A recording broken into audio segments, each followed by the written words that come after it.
Hello viewers, నమస్తే. Madam, oocyte freezing అంటూ వింటూ ఉంటాము. అసలు సెమెన్ ఫ్రీజింగ్ అనేది కూడా ఉంటుందా? అందరూ ఊసైడ్ ఫ్రీజింగ్ గురించి చెప్తారు. సెమెన్ ఫ్రీజింగ్ అంటే ఏంటి, దీని గురించి తెలుసుకుందాం. ఊసైడ్ ఫ్రీజింగ్ అనేది అందరికీ తెలిసిందే. ఇప్పుడు చాలామంది సినిమా యాక్టర్స్ కానీ, బాలీవుడ్ పీపుల్ కానీ వాళ్ళ ఎగ్స్ని ఫ్రీజ్ చేసుకుని వాళ్ళు ఎప్పుడైతే పెళ్లి చేసుకుంటారో దాంతో ఎంబ్రియో ఫామ్ చేసుకుని వాళ్ళ ప్రెగ్నెన్సీ అనేది ఫామ్ చేసుకుంటున్నారు. కానీ వాట్ అబౌట్ సెమెన్ ఫ్రీజింగ్ అంటే ఆడవాళ్ళలోనే నా లోపం ఉండేది, మగవాళ్ళలో ఎటువంటి లోపాలు రావా ఏజ్ పెరిగే కొద్దీ? దీని గురించి మనం తెలుసుకుందాం.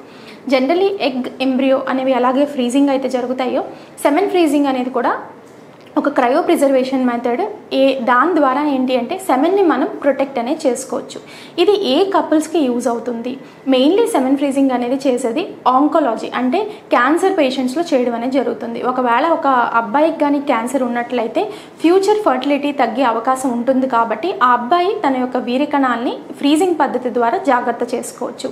ఈ ఫ్రీజింగ్ పద్ధతి ద్వారా ఎన్ని శాంపిల్స్ జాగ్రత్త చేసుకోవాలని కూడా క్వశ్చన్. ఆంకాలజీ పేషెంట్స్ ఎవరైతే ఉంటారో వాళ్ళకి ఏంటంటే ఒక 3 samples to 4 samples కూడా మనం ఫ్రీజ్ చేసుకోవచ్చు.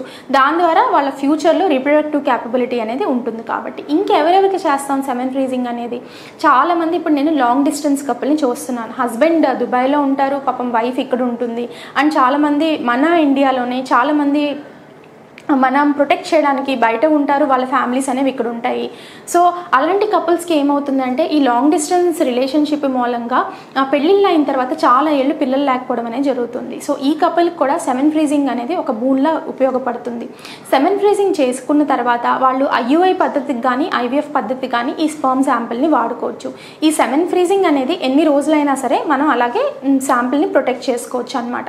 సో లాంగ్ డిస్టెన్స్ ఉండే కపుల్ ప్రెగ్నెన్సీకి ప్లాన్ చేసుకున్నట్లయితే వాళ్ళ హస్బెండ్ ఇండియాకి వచ్చినప్పుడు వాళ్ళ యొక్క స్పర్మ్ని ఫ్రీజ్ చేసుకుని బయటికి వెళ్ళినప్పుడు ఆ స్పర్మ్ అనేది పేషెంట్ రిక్వైర్మెంట్ని బట్టి ఐయుఐ కానీ ఐవీఎఫ్ని కానీ సజెస్ట్ చేయడం అనేది జరుగుతుంది అనమాట.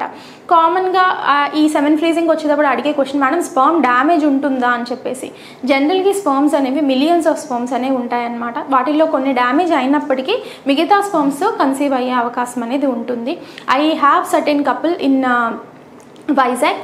వాళ్ళు ఏమైతే వాళ్ళ స్పర్మ్ ఫ్రీజ్ అయితే చేసుకుని వెళ్ళారో ఆ స్పర్మ్ని మేము యూజ్ చేసి తర్వాత చక్కగా ఆ కపుల్ అనేది కన్సీవ్ అవ్వడం అనేది జరిగింది. ఎలాగైతే ఊసైడ్ ఫ్రీజింగ్ అనేది ఇంపార్టెంట్ అని భావిస్తున్నారో సెమెన్ ఫ్రీజింగ్ అనేది ఖచ్చితంగా ఇంపార్టెంట్. దాని ద్వారా ఏంటి అంటే మనకి టైం సేవింగ్, అంటే టైం టు ప్రెగ్నెన్సీ అనేది తగ్గుతుంది.